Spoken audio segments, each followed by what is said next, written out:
Hi, this is Lay, and today I will be featuring in my video blog the topic about gender equality. So, first and foremost, we need to stop buying into the myth about gender equality because it has not become a reality yet.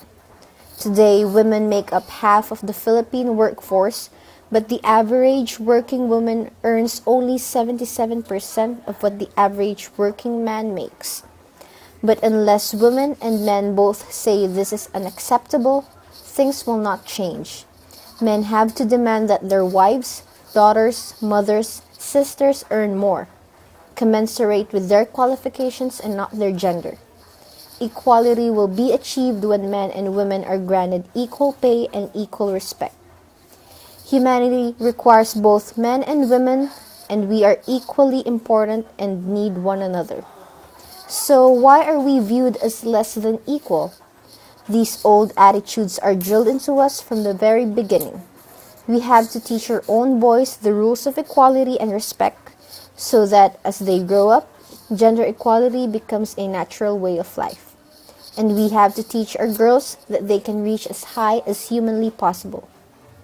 Like others, a social problem that is widespread here in the Philippine society is gender inequality. It is a problem that has had a negative impact on the Philippine society.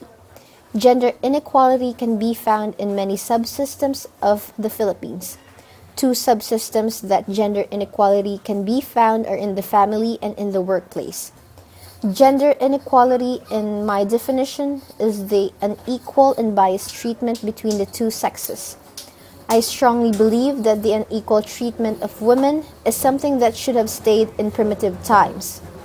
We are in the present now, and we are far more advanced than we ever were, and yet we are old school in our thinking of how men and women should be treated.